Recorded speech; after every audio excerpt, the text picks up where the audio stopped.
Vamos a hablar de la importantísima aportación con la que España contribuyó a la independencia de Estados Unidos. Pero para hablar de ello se hace necesario primeramente hablar de la presencia española en Norteamérica. Y para ello nos tenemos que remontar a los primeros años del siglo XVI, con las primeras expediciones. La primera expedición tiene lugar en 1513.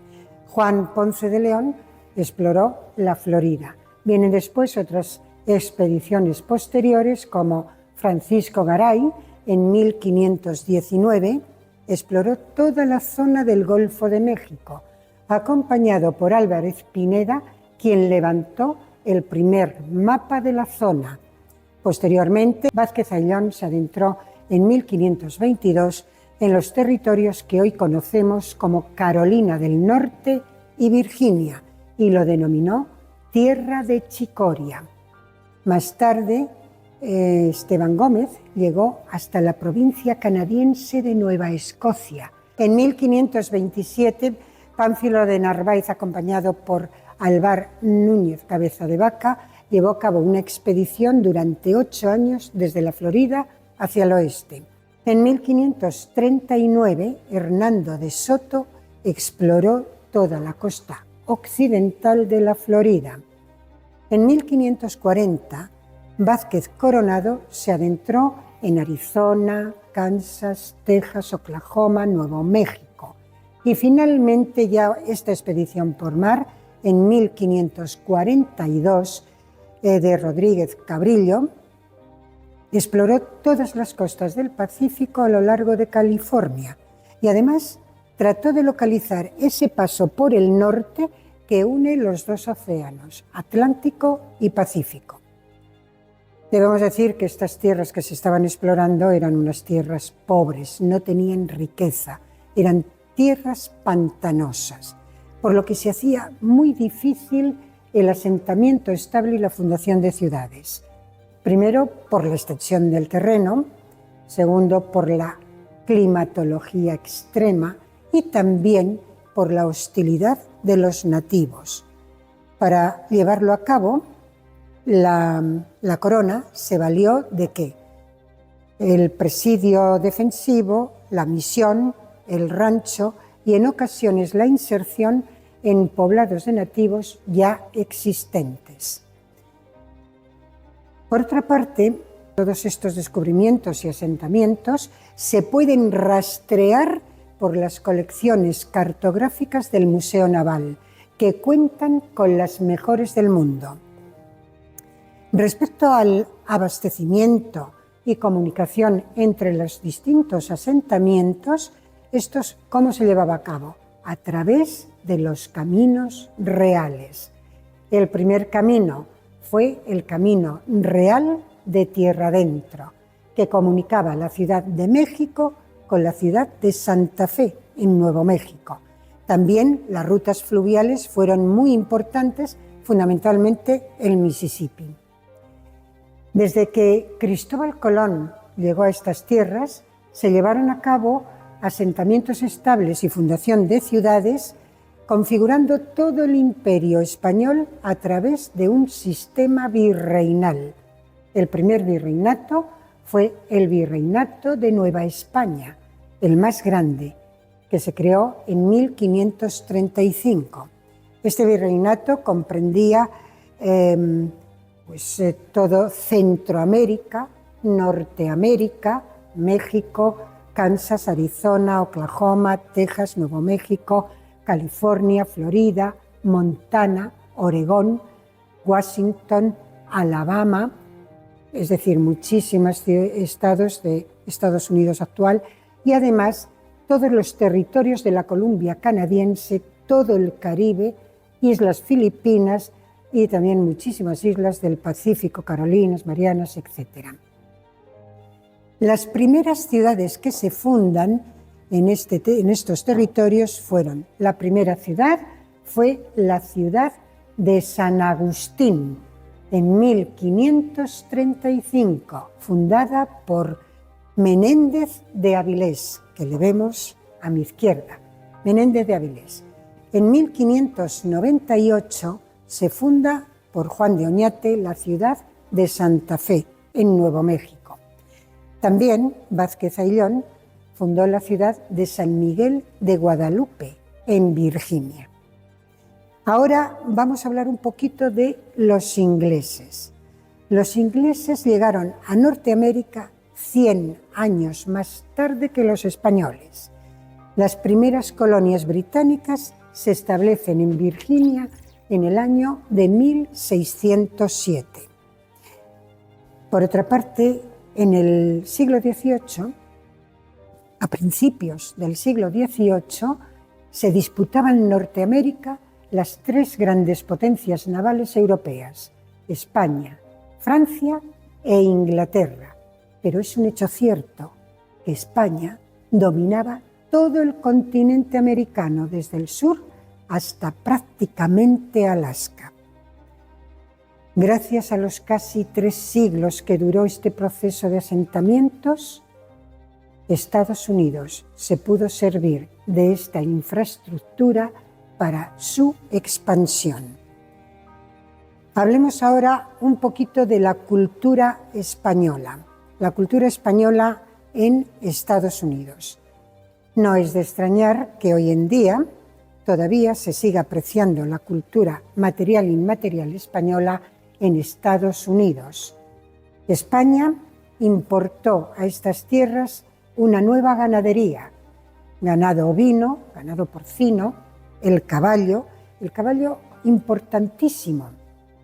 Después, ¿para qué? Pues para el intercambio comercial con los indígenas y todo lo relacionado con el jinete, la montura, espuelas, botas, también en los hierros de marcaje, e importó también la vid, cereales, y ayudando a los nativos les enseñó a cultivarlo. Ahora tenemos que hacer una breve mención a la Guerra de los 7 años. La Guerra de los 7 años porque esta guerra, que tiene lugar entre Francia e Inglaterra desde 1756 al 63, España se ve involucrada en esta guerra. ¿Por qué? Por los pactos de familia. Los pactos de familia entre España y Francia se trataba de lo siguiente: cuando una corona es atacada la otra y mutuamente se tienen que defender, se tienen que apoyar. De ahí que Carlos III firmó el tercer pacto de familia y nos vimos involucrados en esta guerra con unas consecuencias nada favorables. España no recuperó Gibraltar, perdió las 2 Floridas, oriental y occidental, y además las ciudades de Manila y La Habana fueron ocupadas por los ingleses. Finalmente, una vez que termina la guerra y se firma la paz el 10 de febrero de 1763, la paz se firma en Francia, en París. Con el Tratado de Paz, España vuelve a recuperar las 2 ciudades ocupadas por Inglaterra, Manila y La Habana, pero ¿a cambio de qué? A cambio de entregarle a Inglaterra las 2 Floridas, oriental y occidental, y además permitirle seguir cortando y comerciando con el palo de tinte de Campeche. Francia fue evidentemente la gran derrotada hasta el punto de que perdió todas sus posesiones en ultramar, quedó fuera del comercio colonial y prácticamente arruinada. Además, entregó a España la Luisiana. La Luisiana es importantísima. Para la guerra de independencia de Estados Unidos juega un papel muy importante. Por ello, había que proteger y defender siempre a la Luisiana. La Luisiana, desde que queda bajo soberanía española y desde su primer gobernador, Antonio de Ulloa, hasta Bernardo de Gálvez, se convierte en un territorio de libertad y mestizaje, además también de un refugio y santuario para los nativos y los esclavos que salían huyendo de las colonias inglesas. Defender, como he dicho antes, la Luisiana era fundamental. ¿Por qué? Porque Toda la ayuda que salía de Cuba llegaba al puerto de Nueva Orleans, en la Luisiana, y desde allí, por el Mississippi, se iba repartiendo a todos los fuertes. Comenzamos ya hablando de la guerra de independencia de los Estados Unidos. Causas de la guerra: leyes injustas, impuestos abusivos, escaso desarrollo económico, y los colonos se quejaban de no tener representación en el Parlamento inglés. Causas violentas: 1770, matanza de Boston, mueren 5 personas. 1773, motín del té, 450 cajas de té son arrojadas al mar. 1774, primer Congreso Continental de Filadelfia, donde se nombra a George Washington jefe de los ejércitos. Pero hay que decir que George Washington no era militar. George Washington era un colono, un terrateniente. 1775, segundo Congreso Continental.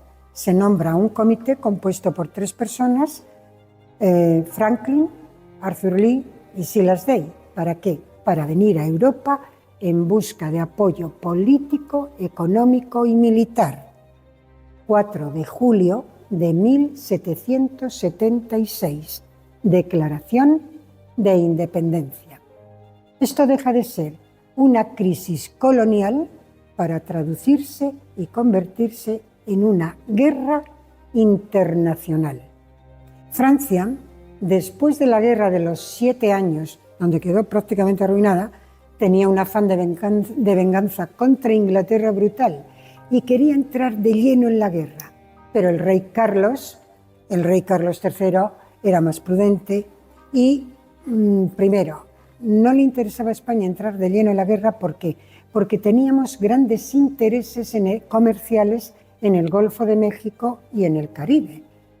Y además porque el rey Carlos no quería no reconocía el proceso colonial y no quería reconocer la independencia a las 13 colonias.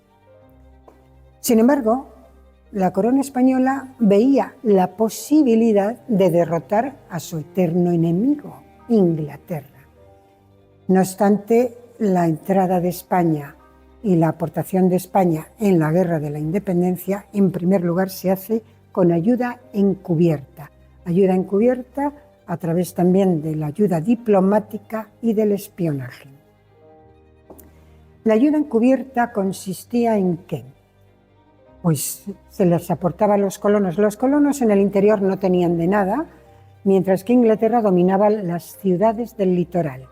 Entonces la ayuda que se le presta es primeramente pues tiendas de campaña, mantas, uniformes, botas, armas que salían de la Real Fábrica de Armas de Plasencia, a las cuales se les borraba el número de serie para que Inglaterra no siguiera su rastro. Medicinas como la quina del Perú. ¿Y quién tenía el monopolio de la quina? El Virreinato del Perú, es decir, España. También se les daba grandes cantidades de dinero a Diego Gardocki, aquí en Madrid. Este lo transfería a París a Arthur Lee, se compraba todo lo posible y se enviaba a Cuba. Y desde Cuba salía una expedición, como he mencionado antes, al puerto de Nueva Orleans para desde allí, por el Mississippi, distribuirlo a todos los colonos y a los fuertes. La ayuda diplomática se lleva a cabo a través del conde de Aranda, que era embajador de España en París en ese momento, embajador de España en Francia. El conde de Aranda lo tenía muy claro y se reúne en París con el ministro francés y los 3 representantes del Congreso Continental. ¿Para qué? Para llevar a cabo la ayuda, tratar de la ayuda política, económica y militar. Pero Grimaldi y Floridablanca no estaban de acuerdo con las tesis del conde de Aranda. Tan es así que el conde de Aranda finalmente es apartado de la misión diplomática para encargarse de canalizar toda la ayuda económica a través de empréstitos como los vales reales. En cuanto a la ayuda por la vía del espionaje, la lleva a cabo Luis de Unzaga, gobernador en ese momento de la Luisiana.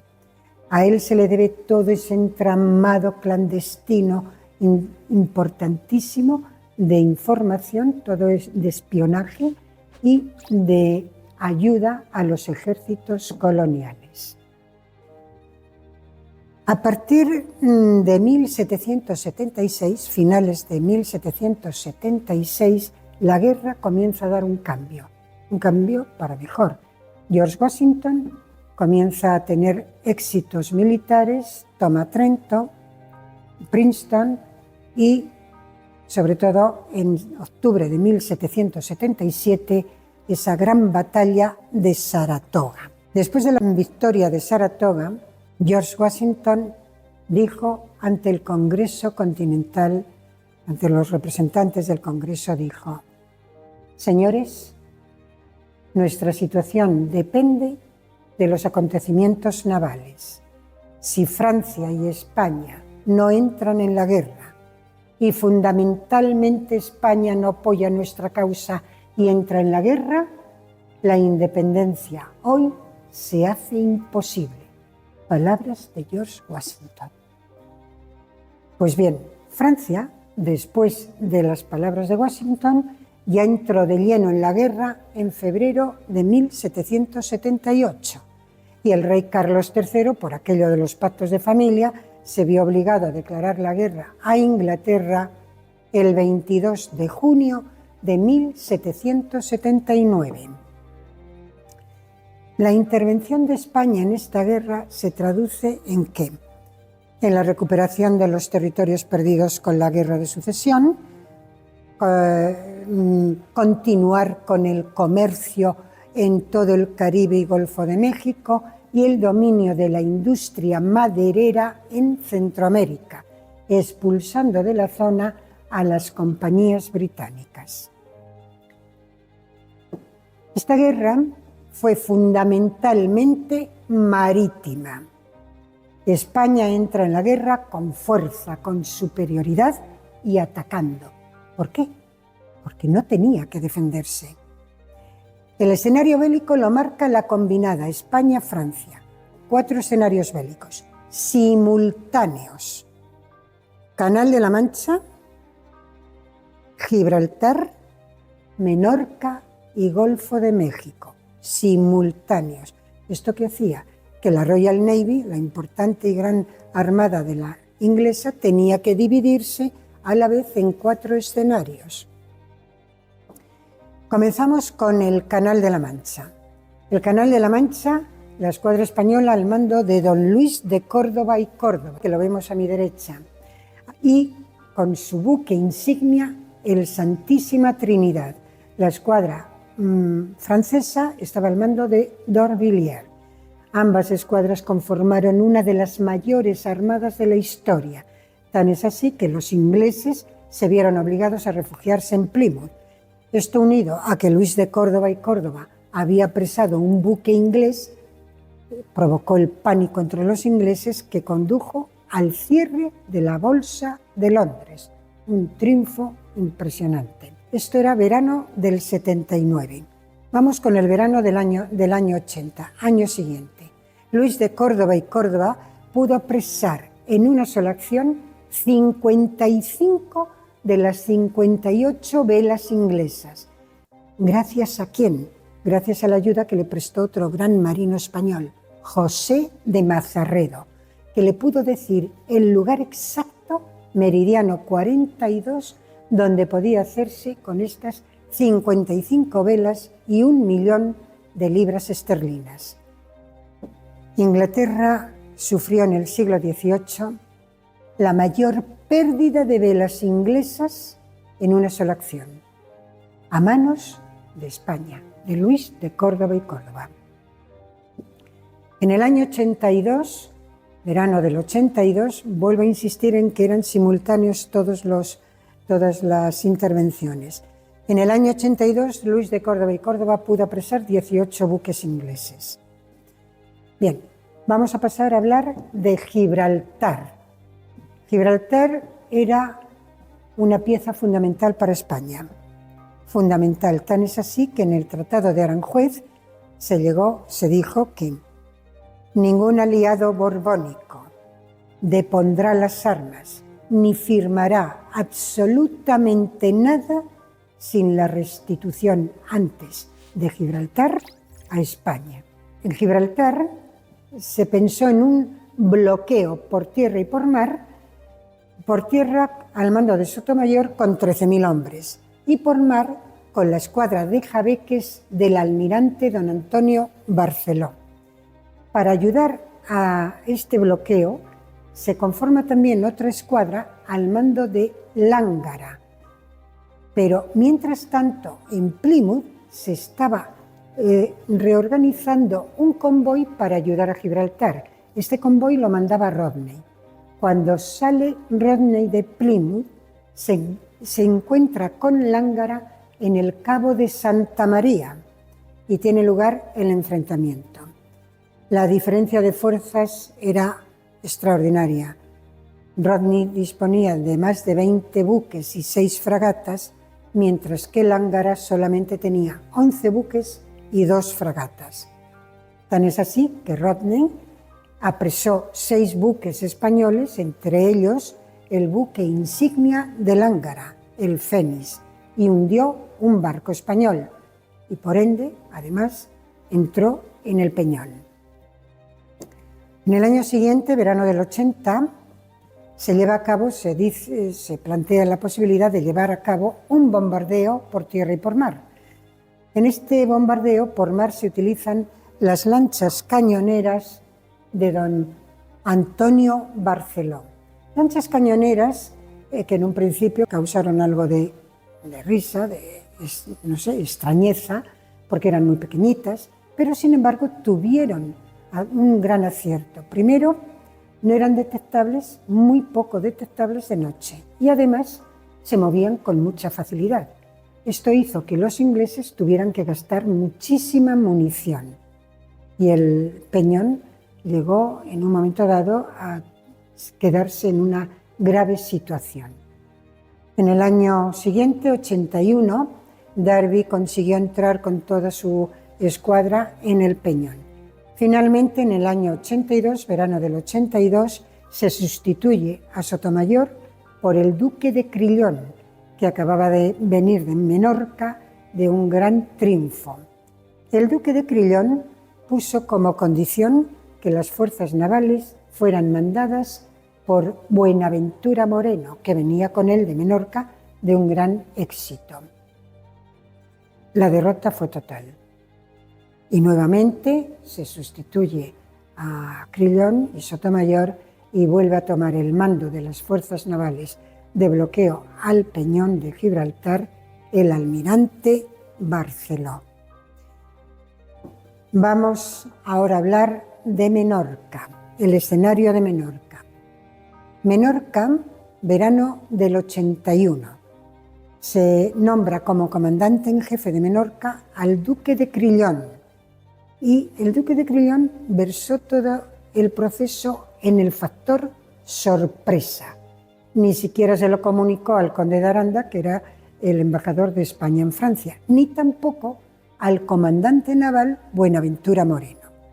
¿En qué consistía este plan?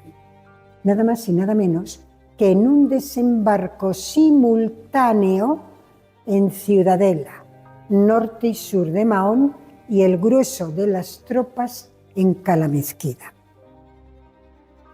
19 de agosto de 1781.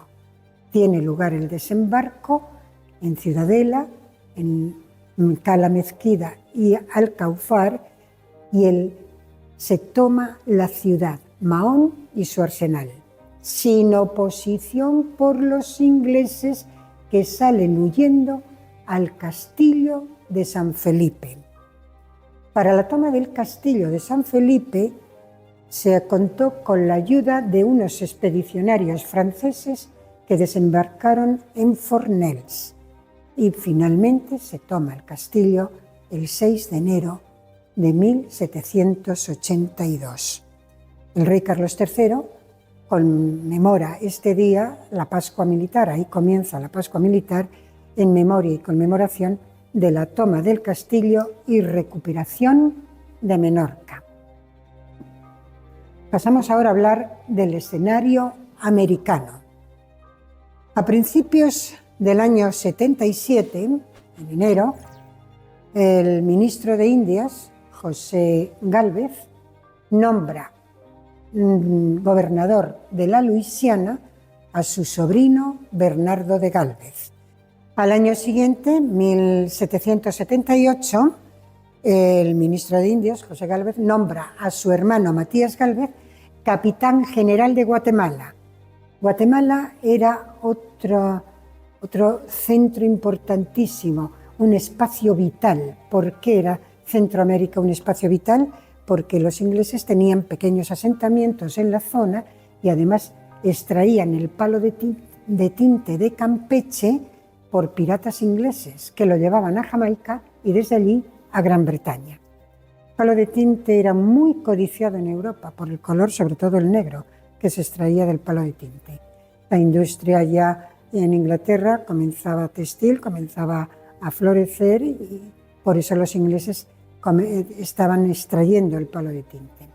Bien, después de que se declara la guerra a Inglaterra, se dicta una instrucción real a través de un decreto firmado por el ministro de Indias, José Gálvez. Esta instrucción real viene a decir lo siguiente: se deben desalojar a todos los ingleses del seno mexicano y orillas del Mississippi. Y además hay que conformar una expedición con fuerzas de tierra y mar para la toma de Mobile y Pensacola.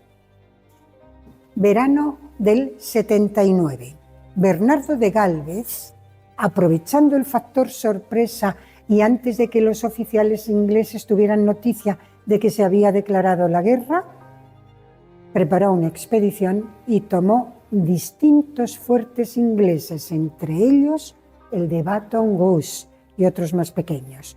Y además confiscó todos los barcos con los que los ingleses hacían el contrabando.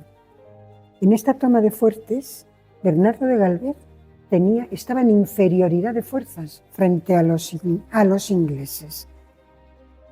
Toma de Mobile. Verano siguiente, año 80. La toma de Mobile, Bernardo de Gálvez prepara otra expedición que sale del puerto de Nueva Orleans, escoltada por 4 buques de guerra. Y antes de que le llegara la ayuda desde Cuba, Bernardo de Gálvez tomó Mobile. Entretanto, desde Cádiz sale una expedición al mando de José Solano y Bote. José Solano y Bote parte de Cádiz con más de 150 naves. Él sabe que los ingleses están detrás. Sin embargo, José Solano y Bote, en una maniobra muy arriesgada que él denominó Feliz Ardid, consiguió burlar a los ingleses. Además, le dijo a los franceses que en lugar de reunirse en Martinica, lo harían en Dominica, en fin. Los ingleses no pudieron con José Solano. José Solano, con esta expedición, tenía primeramente que socorrer a Canarias, después a Puerto Rico, finalmente llegar a Cuba y desde allí preparar una expedición hasta el puerto de Nueva Orleans para ayudar a Bernardo de Gálvez en la toma de Pensacola. La toma de Pensacola. Pensacola era el bastión británico más importante. Bien es cierto que antes del verano del 81, cuando se toma Pensacola, hubo otros intentos que fracasaron. En el verano del 81, primavera-verano del 81, entre marzo y mayo, Bernardo de Gálvez, con la ayuda inestimable de José Solano y Bote, tomaron Pensacola. Octubre del mismo año, 1781. Batalla de Georgetown. George Washington tenía unas fuerzas impresionantes frente a los ingleses. Disponía de más de 20.000 hombres frente a 7.500 de los ingleses.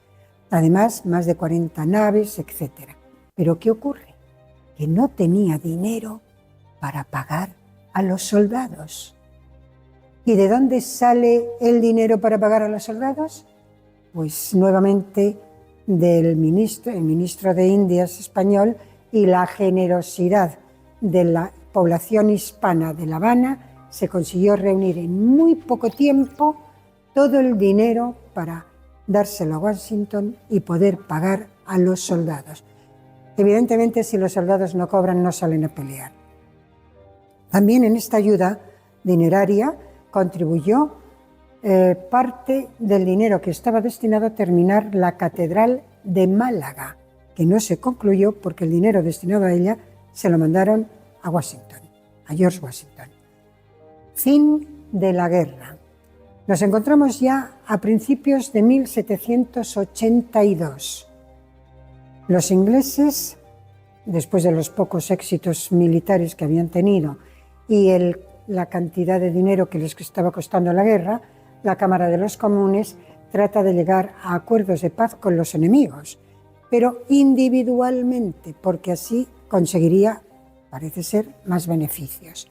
Finalmente se firma la paz el día 3 de septiembre de 1783 en París.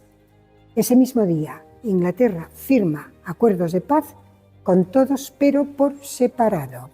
España recupera Menorca, las dos Floridas, oriental y occidental, las costas de Honduras, Costa de los Mosquitos, Campeche en México y Nicaragua. Además, la soberanía sobre la colonia de la Providencia en Colombia. A cambio, España le cede a Inglaterra la soberanía de las Bahamas. En cuanto a Francia, Francia recibe de Inglaterra en el norte de África, Senegal y la isla de Gore. También le devuelve Inglaterra todos los asentamientos que Inglaterra tenía en la India antes de la Guerra de los 7 Años y los derechos de pesca de Terranova. En América, la isla de Tobago y Santa Lucía.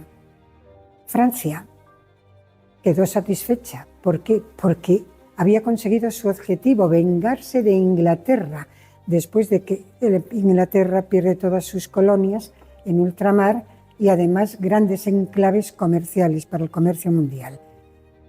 Pero Francia, la deuda y la deuda que venía manteniendo desde la Guerra de los 7 Años se acrecienta con esta guerra y no se recupera de esta gran deuda que termina finalmente en 1789 con la Revolución Francesa. En esta guerra la gran perdedora fue Inglaterra, fue la gran derrotada y además quedó muy debilitada económicamente. En cuanto a España, prácticamente consiguió todos sus objetivos excepto Gibraltar y Jamaica, pero económicamente no sufrió como sufrieron sus aliados Francia e Inglaterra. Económicamente no le causó trastorno. A partir de este momento, España se queda sola en Norteamérica, frente a unos estados recién independizados que, como era de esperar, se van expandiendo y haciendo suyos todos los territorios que hoy conforman Estados Unidos. Después de esto se nombra a George Washington primer presidente de los Estados Unidos y al principio hubo bastantes problemas de tipo económico, revueltas de los colonos, revueltas de agricultores, también problemas de tipo territorial entre los distintos estados y problemas con potencias europeas. Vamos a comentar una frase que dijo el conde de Aranda. El conde de Aranda comentó lo siguiente: esta República Federal ha nacido pigmea y ha necesitado de dos potencias navales importantes como España y Francia para su independencia. Pero vendrá un día en que será un gigante, un colono terrible, y pronto se olvidará de los beneficios obtenidos porque solo pensará en engrandecerse. Finalmente vamos a concluir hablando de ese legado español. La larga presencia española en Norteamérica y su imbricación cultural ha marcado la historia de Estados Unidos y ha dejado una impronta cultural tan grande que hoy forma parte de la idiosincrasia de esta nación. Recuperar ese pasado común, honrar la memoria de los personajes que lo hicieron posible y las gestas que conforman nuestra historia es una tarea fundamental para proyectar en un futuro unas relaciones vivas y estimulantes entre las dos naciones. Señoras y señores, esto es una pequeña muestra de todo lo que ustedes pueden encontrar en esta maravilla de Museo Naval. Les invito a todos a venir al Museo Naval de Madrid. Expresar mi más sincero agradecimiento a todos nuestros increíbles mecenas de Patreon. Su apoyo constante nos permite seguir adelante con este proyecto y llevar la historia española e hispana en general a más personas. Recuerden que el enlace para unirse a Patreon se encuentra en la descripción del vídeo, al igual que otras formas de colaborar con el canal. Además, no puedo pasar por alto a nuestros suscriptores, aquellos que dan me gusta, comentan y comparten nuestros vídeos. Su apoyo es de vital importancia para que el canal llegue a más personas y así, entre todos, desmontar la leyenda negra hispanófoba. Gracias por acompañarnos en este vídeo. Si te ha gustado, te invitamos a explorar nuestros otros contenidos sugeridos y suscribirte para no perderte futuros vídeos. No olvides activar la campanita para no perderte ninguno. Déjanos tu comentario y comparte este vídeo si te ha gustado. Nos vemos en el próximo vídeo. No te lo pierdas.